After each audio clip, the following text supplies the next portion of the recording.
تعالیٰ نے ختم نبوت صلی اللہ علیہ وآلہ وسلم کی برکت سے جو اپنے محبوب صلی اللہ علیہ وآلہ وسلم کی مبارک دعوت کا کام امت کو ٹرانسفر کیا تھا، کنتم خیر امۃ اخرجت للناس تأمرون بالمعروف وتنہون عن المنکر وتؤمنون باللہ، تم سب سے بہترین امت ہو جو لوگوں کے نفع کے لیے نکالے گئے ہو، نیکی کا حکم دیتے ہو اور برائی سے روکتے ہو اور اللہ پر ایمان رکھتے ہو۔ ایمان کا ذکر اللہ تعالیٰ نے تیسرے نمبر کے اوپر کیا۔ پہلے نمبر پر نیکی کا حکم دیتے ہو، پھر برائی سے روکتے ہو اور اللہ پر ایمان رکھتے ہو۔ اس میں ایک لطیف سا اشارہ تھا کہ اللہ پر ایمان لانے کا حق وہی شخص ادا کر رہا ہے جو نیکی کا حکم دیتا ہے اور برائی سے روکتا ہے۔ جب تک یہ معاملہ نہیں ہوگا اس وقت تک اللہ تعالیٰ کے لیے اس کی کمٹمنٹ، حمیت شو نہیں ہوگی کہ اس کے لیے ترجیح اول اللہ کی ذات ہے۔ اسی لیے قرآن و سنت میں بے شمار جگہ اس چیز کو ایمفسائز کیا گیا، اور اس میں جو ذروۂ سنام ہے، ٹاپ آف دا لسٹ، وہ سورۃ العصر ہے، جس میں اللہ تعالیٰ نے کامیابی کے لیے 4 بنیادی شرائط بتائیں کہ کم از کم یہ جس میں ہوں گی وہ آخرت میں اللہ کے حضور کامیاب ٹھہرے گا۔ الا الذین آمنوا، پہلے تو اللہ تعالیٰ نے فرمایا کہ زمانے کی قسم ہے کہ پوری انسانیت گھاٹے میں ہے، یا زمانہ گواہ ہے اس بات پہ کہ پوری کی پوری انسانیت گھاٹے میں رہی ہے۔ اکثریت لوگ تو گمراہ ہوئے، انبیاء کرام کی دعوت پر بہت کم لوگوں نے لبیک کہا، لیکن جنہوں نے کہا ان کو اللہ تعالیٰ نے پھر ذکر کیا، والعصر ان الانسان لفی خسر، زمانہ گواہ ہے اس بات کے اوپر، قسم ہے زمانے کی کہ انسانیت اوورال گھاٹے ہی میں ہے۔ الا الذین آمنوا، اب یہ وہ 4 شرائط شروع ہو رہی ہیں، سوائے ان کے جو ایمان لے آئے، وعملوا الصالحات، اور نیک اعمال کیے۔ یہ بہت آسان کام ہے جی، کیونکہ اگلے 2 کام اتنے مشکل ہیں، ان کی نسبت سے دیکھا جائے تو یہ بہت آسان کام ہے۔ ہاں، اگر اسے آپ ایبسولوٹلی دیکھیں تو یہ بھی مشکل کام ہے۔ وہ اگلے 2 کام کون سے؟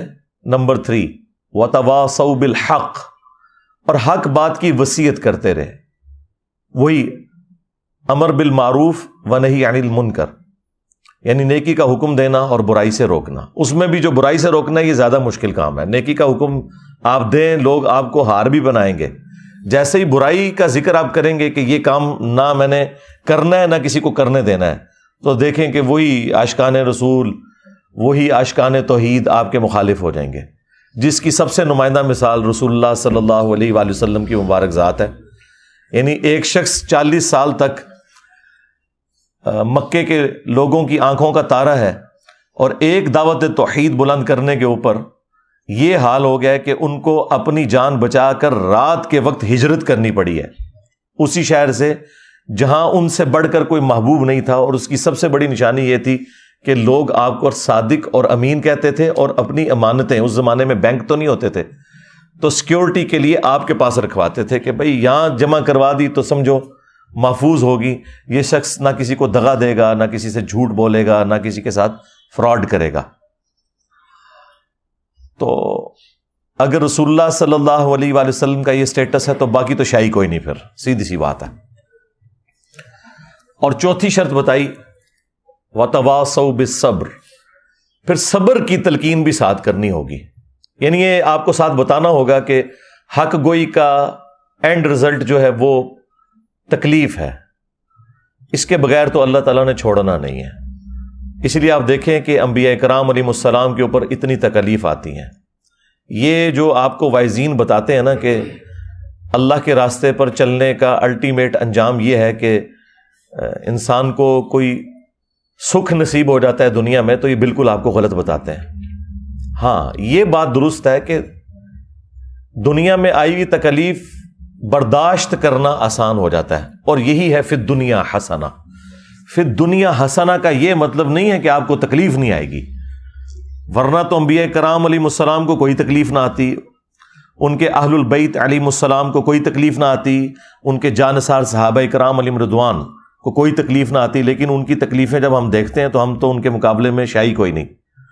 یہاں تو پھر بھی لاش گھر واپس آ جاتی ہے. آپ ذرا امیجن کریں کہ جو صحابہ کرام اور تابعین جنگ یرموک میں اور قادسیہ میں اتنی دور گھر سے 1000 کلومیٹر 1500 کلومیٹر گئے, اور جو راستے میں بھی فوت ہوئے اور جو میدان جنگ میں شہید ہوئے, تو ان کی قبریں وہیں بنتی تھیں. وہ لاشیں واپس نہیں آتی تھیں, نہ آ سکتی تھی, ظاہر ہے وہ پھر لاش ڈیکمپوز ہونا شروع ہو جاتی ہے. آج کل تو ہمارے پاس چونکہ ہوائی جہاز کا سفر ہے, ڈی فریزر موجود ہیں, اور یہ سارے کے سارے سرد خانوں والا سلسلہ شروع ہے, تو اس لیے اس زمانے میں تو ایون امیر حمزہ آپ دیکھ لیں, وہ تو مدینہ شریف کے بالکل ساتھ غزوہ احد کا میدان ہے, ان کو مدینے میں نہیں لا کے دفن کیا گیا, وہیں احد کے میدان میں ان کی قبر بنی ہے. تو جہاں جہاں ہوتے تھے, جنگ یمامہ میں جو لوگ شہید ہوئے ہیں آپ دیکھیں, عمر سیریز میں انہوں نے فلمایا نہیں ہے, وہ جو صحابہ کرام 700 سے زیادہ تو حفاظ شہید ہوئے تھے, ان کی قبریں وہیں اسی میدان میں بنی ہیں. وہ جو جھوٹا کذاب تھا مسلمہ کذاب, اس کے خلاف جو جنگ ہوئی, تو لاشیں گھر نہیں آیا کرتی تھیں. تو آپ اندازہ کریں, اس کا مطلب ہے کہ صحابہ کرام جب بھی گھروں سے نکلتے تھے تو وہ واقعی الوداعی ملاقات ہوتی تھی. وہ آپ والی نہیں جو آپ حج اور عمرے پہ جاتے ہیں, آپ تو ملاقات اس لیے کر کے جاتے ہیں نا کہ بتا کے جائیں کہ میں چلے آ جائیں, اور ساتھ یہ میسج دیتے ہیں کہ جب میں واپس آؤں گا تو پھر مبارک کے لیے میرے گھر آنا ہے, ادروائز میں پوری زندگی اپنے دل میں تیرے خلاف بغض چھپا کے رکھوں گا کہ تو آیا نہیں تھا مبارکباد دینے. لیکن ادھر تو بھائی معاملہ ہی کچھ اور تھا. تو یہ ختم نبوت صلی اللہ علیہ وآلہ وسلم کی برکت سے یہ جو کام شفٹ ہوا ہے, وتواصوا بالحق اور وتواصوا بالصبر, یا امر بالمعروف ونہی عن المنکر, یہ بہت مشکل کام ہے, یہ نبیوں والا کام ہے. لیکن اس کائنات کا سب سے بڑا انعام وہ ہے انبیاء کرام کا جنت میں پڑوس, جو انسان خود حاصل کر سکتا ہے محنت سے. اس سے بڑا بھی ایک انعام ہے, لیکن وہ انسان محنت سے حاصل نہیں کر سکتا. وہ یہ ہے کہ انسان کو اللہ تعالیٰ پیغمبر بنا دے. یہ وہبی ہے, یہ کسبی نہیں ہے, یعنی اللہ کے عطا کرنے پر ہے. اس کے علاوہ جتنے بھی مراتب ہیں وہ محنت سے حاصل ہو سکتے ہیں. آپ دیکھیں, اگر صحابہ اور اہل بیت رضی اللہ عنہم اجمعین وعلیہم السلام اجمعین کو یہ اللہ تعالیٰ نے خصوصیت دی ہے کہ انہوں نے نبی الاسلام کا قرب پایا اور وہ امت میں بہترین لوگ ٹھہرے, لیکن جنت میں انہیں بھی رسول اللہ کا پڑوس ملنا ہے, اور آپ بھی حاصل کر سکتے ہیں. جنت میں سٹیٹس برابر ہو گیا, ہاں مراتب وہاں فرق ہو سکتے ہیں, لیکن نبی الاسلام کے پڑوس میں اگر کسی کو آج جگہ مل جائے یا اس زمانے کے بندے کو, at the end of the day وہ برابر ہو گیا, کیونکہ نبیوں کا پڑوس تو مل گیا نا, اور وہ ان لوگوں کے لیے جو نبیوں والا کام کریں گے. اللہ نے یہ کام تو لینا ہے, چونکہ ختم نبوت کی برکت سے اب یہ کام امت سے لیا جانا ہے, پیغمبر کوئی نہیں آنا.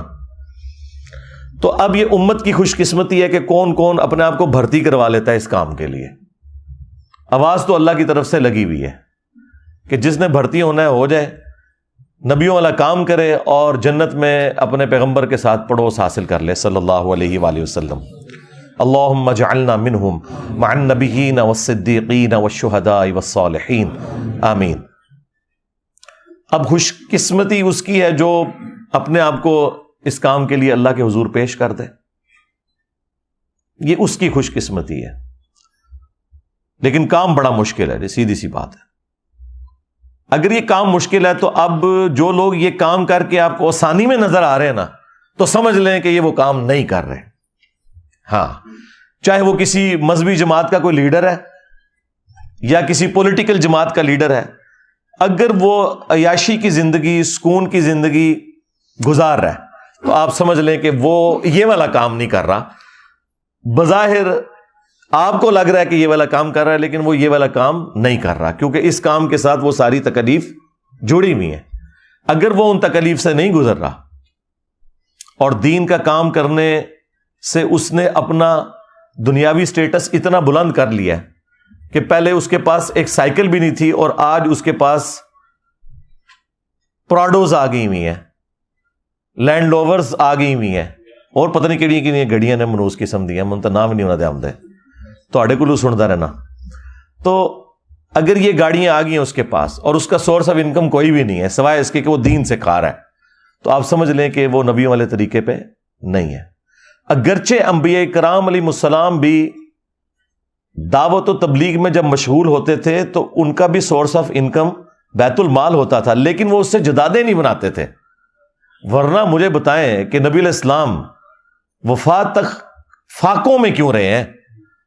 غزوہ خیبر کے بعد تو اللہ تعالیٰ نے اتنی وسعت دے دی تھی، پھر خمس بھی رکھ دیا گیا مال غنیمت، لیکن بخاری مسلم اٹھائیں، ہماری ماں سیدہ عائشہ سلام اللہ علیہا کہتی ہیں کہ نبی علیہ السلام کی وفات تک ہماری یہ حالت تھی کہ بعض اوقات 1 مہینہ، بعض اوقات 2، بعض اوقات 3 مہینے، یعنی ہم چاند ان کا نکلتے ہوئے دیکھتے تھے اور ہمارے گھر میں چولہا نہیں جلتا تھا، پکانے کے لیے کوئی چیز نہیں ہوتی تھی، 2 کالی چیزوں پہ کھجور اور پانی کے اوپر گزارا ہوتا تھا، اور وہ بھی یہ نہ سمجھیں کہ کوئی ٹنوں ٹن کھجوریں ہوتی تھیں یا میٹھا پانی۔ اس زمانے میں تو بڑا مشکل کام تھا، کئی کلومیٹر سے بھر کے لانا پڑتا تھا، یہ بورنگ والا سسٹم تو نہیں تھا، تو 2 کھجوریں صبح 2 شام کے وقت، اور وہ بھی کبھی نہیں ملتی تھی۔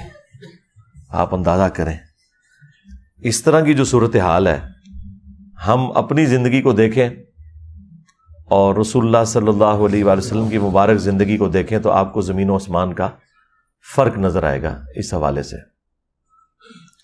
تو آج اگر کسی نے دینی سٹیٹس سے اتنا کچھ حاصل کر لیا ہے تو آپ سمجھ لیں کہ اس نے دین کو سورس آف انکم بنایا ہوا ہے، جس سے اپنی جائیدادیں بنا لی ہیں۔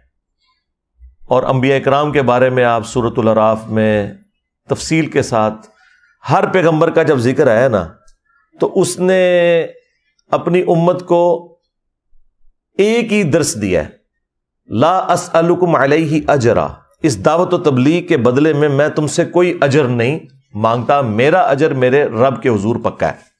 یعنی وہ یہ نہیں کہتے تھے کہ آپ ہمیں اس کے بدلے کچھ دیں، نہیں، وہ کہتے تھے ہمارے رب کے حضور اجر پکا ہو گیا۔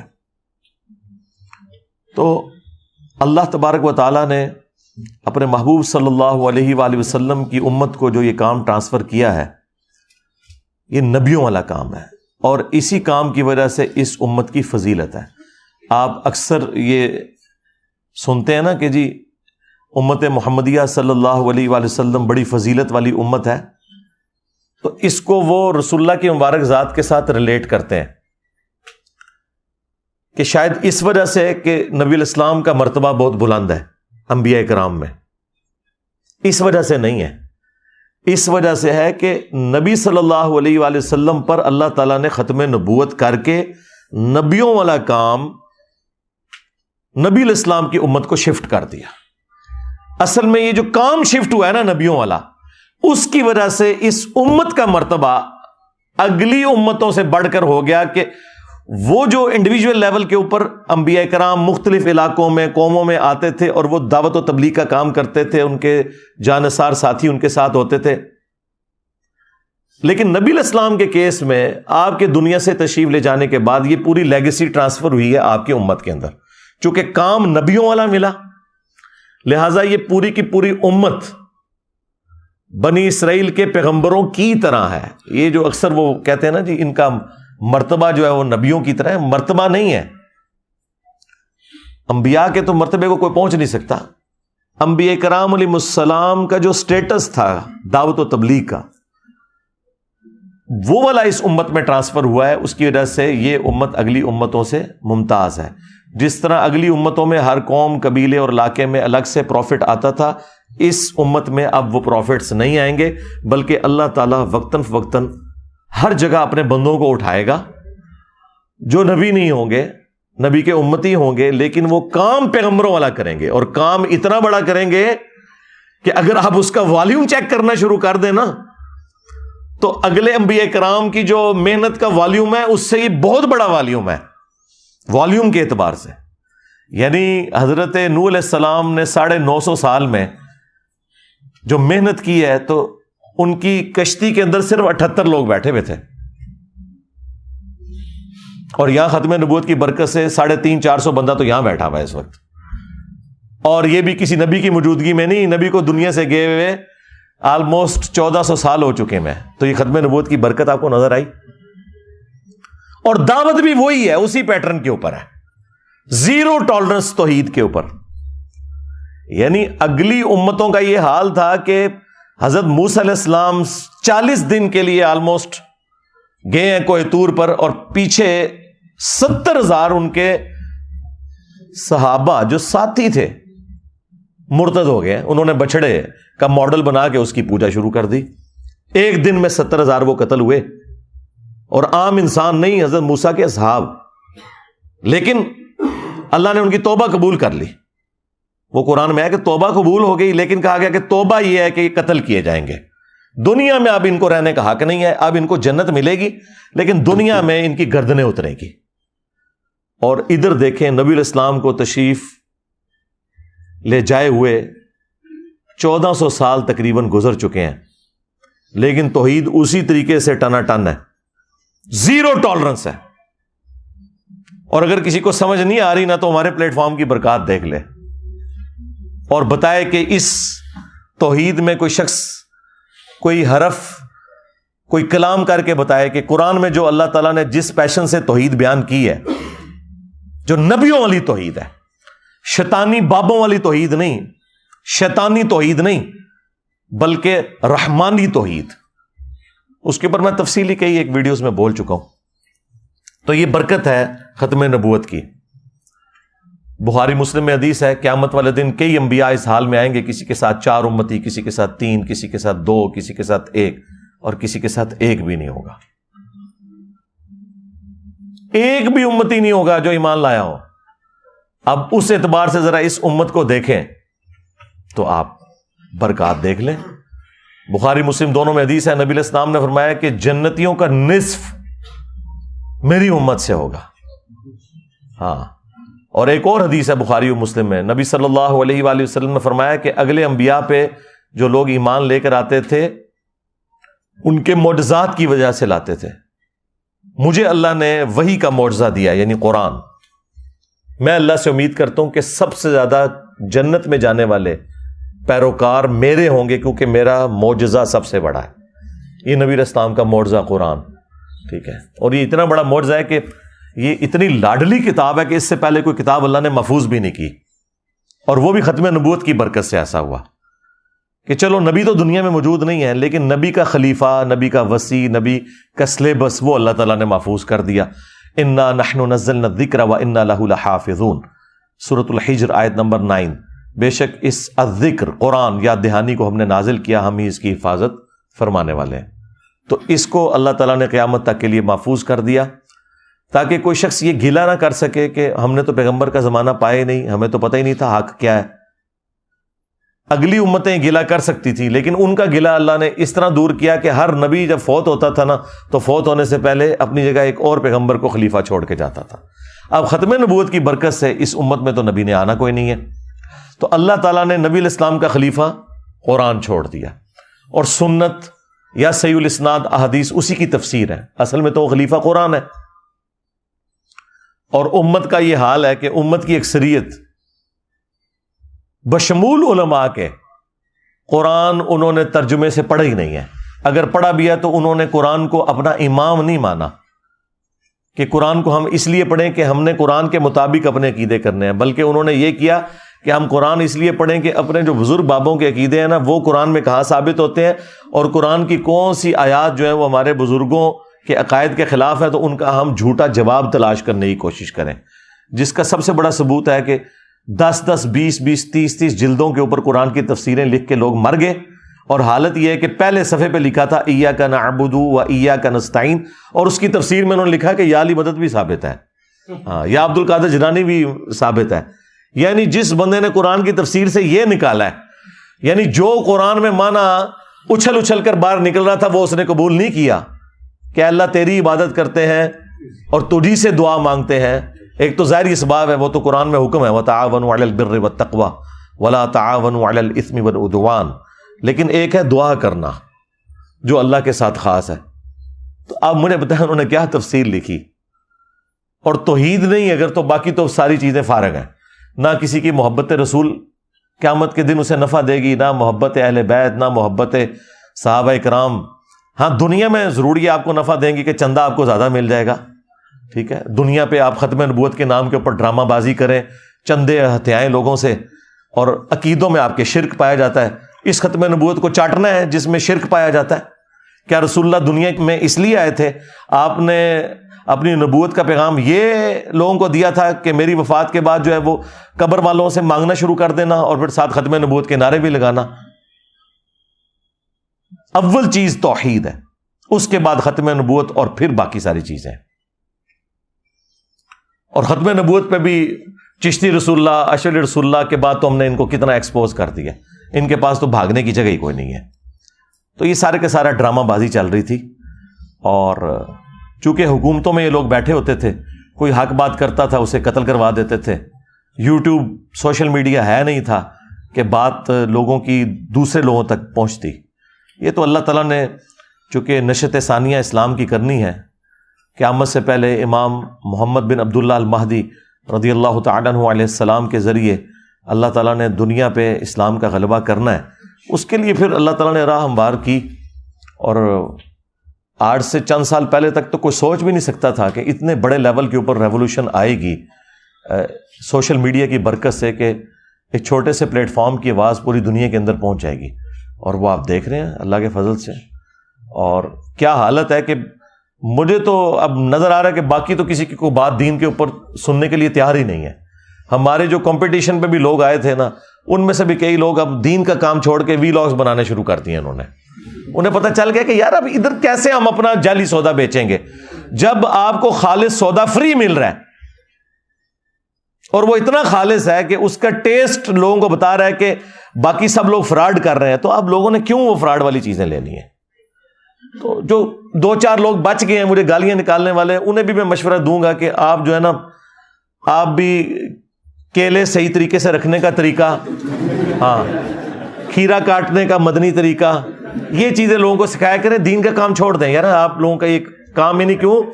ہمارے اس پلیٹ فارم کی برکت سے نہ صرف لوگوں میں یہ اویئرنیس آئی ہے کہ سچائی وہ ہے جو یہاں سے بیان ہو رہی ہے، اس سے بڑھ کر یہ کہ لوگوں میں یہ اویئرنیس آئی ہے کہ باقی جو کچھ بیان کر رہے ہیں نا وہ فراڈ ہی کر رہے ہیں. میرا یہ دعویٰ ہے کہ اس پلیٹ فارم کی برکت سے اب یہ حالت ہے کہ لوگ اگر قرآن و سنت بھی بیان کریں گے نا ہمارے مقابلے پر آ کے، تو آڈینس نہیں ماننے کے لیے تیار ہوگی. وہ کہے گی کہ یہ جھوٹ ہی بول رہے ہیں، کوئی اس طرح کی آیت نہیں ہوگی جب تک کہ وہ خود دیکھ نہ لیں. کیونکہ ظاہر ہے جب انہوں نے آیات پڑھی ایاک نعبد و ایاک نستعین اور اس سے یالی مدد ثابت کیا، آیت پڑھی واستعینوا بالصبر والصلاۃ، نماز اور صبر کے ذریعے اللہ کی مدد چاہو، اور اس میں سے یہ نہیں انہوں نے بتایا کسی نے آپ کو کہ آپ نے نماز پڑھ کے اللہ کی طرف متوجہ ہونا ہے، صبر کی روش اختیار کرنی ہے تو اللہ کی مدد ساتھ آئے گی، کیونکہ ساتھ ہی لکھا تھا ان اللہ مع الصابرین. صبر اور نماز کے ذریعے اللہ کی مدد چاہو، بے شک اللہ صبر کرنے والوں کے ساتھ ہے.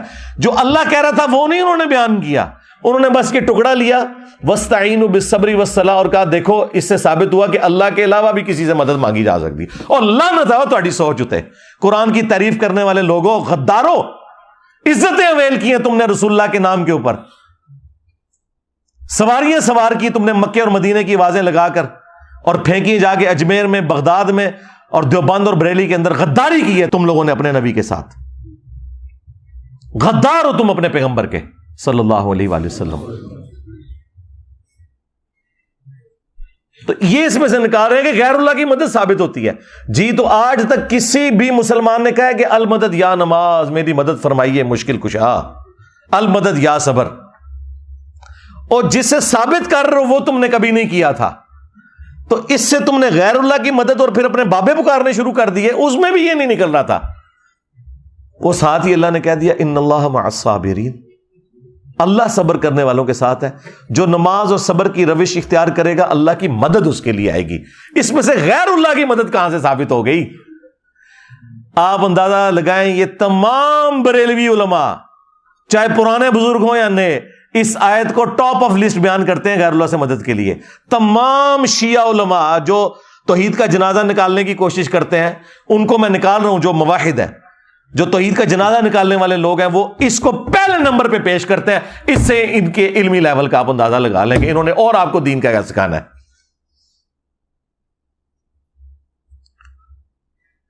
اچھا، کوئی اگر دائی اٹھتا بھی ہے تو وہ غامدی صاحب کی طرح کوشش کرتا ہے کہ پیار محبت سے کوئی بات پہنچانے کی کوشش کریں تو دیکھ لیں لوگوں کو بات سمجھ نہیں آتی. اگر کسی کو آئی ہے تو وہ وہی لوگ ہیں جو پہلے ممی ڈیڈی تھے, پہلے بھی ان کے دماغ میں فطور نہیں تھا, اب بھی نہیں ہے. لیکن جو کٹر قسم کی پبلک ہے, بریلوی, دیوبندی, اہل حدیث, شیعہ, ان کا تو اس لیول کے اوپر مینٹل ماڈل بن چکا ہے کہ ان کو توڑ کے بھی آپ دوبارہ بنائے نا, پھر بھی آپ ان کے دماغ میں قرآن و سنت داخل نہیں کر سکتے. لیکن اللہ کے فضل سے ہمارے اس پلیٹ فارم نے آپ دیکھیں کیا دنیا میں تبدیلی آپ کے سامنے نظر آ رہی ہے. اب دنیا میں ہر دینی پلیٹ فارم پتہ ہے دین کی خدمت کیا کر رہا ہے, ریپلائی ٹو انجینئر محمد علی مرزا.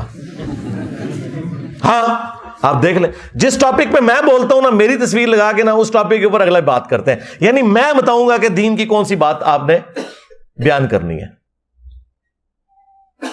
آج اسلام پہ اتنا مشکل وقت آیا. آپ کے پڑوسی ملک میں ایک شخص جس کی دنیا میں سب سے ٹاپ پہ ویورشپ ہے, دھروو راٹھی, اس نے اسلام کے اوپر انجانے میں, بدنیتی کے ساتھ نہیں, ایک حملہ کر دیا عقیدہ توحید کے اوپر. کدھر مر گئے علماء؟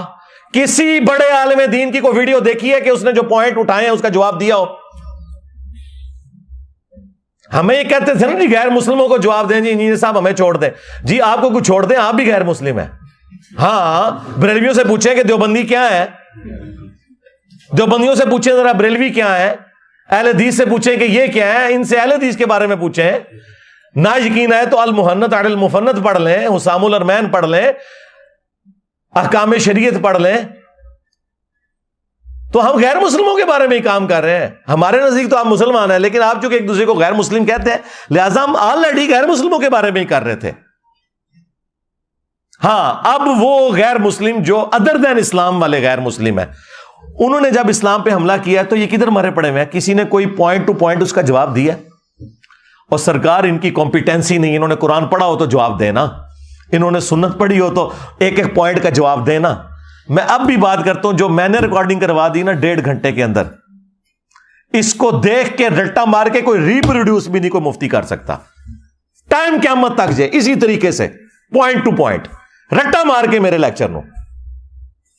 توفیق بھی اٹھ گئی ہوئی ہے. اب ان کی توفیق صرف یہ ہے کہ انہوں نے بنو امیہ کی خدمت کرنی ہے, ان کی توفیق یہ ہے کہ انہوں نے اپنے بابوں کے مزارات کا دفاع کرنا ہے.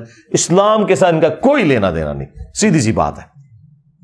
تو اینڈ پہ میں دعا کروں گا اللہ تعالیٰ ہمیں بھی, ہمارے اسٹوڈنٹس کو بھی, ان کی فیملیز کو بھی, قیامت تک آنے والے تمام مسلمانوں کو پورے اخلاص کے ساتھ ختم نبوت کی برکت سے یہ جو نبیوں والا کام اس امت کو شفٹ ہوا ہے, نبی صلی اللہ علیہ وآلہ وسلم کا سچا مجاہد بنتے ہوئے آگے پہنچانے کی توفیق عطا فرمائے. آمین. صلو علی محمد وآل محمد.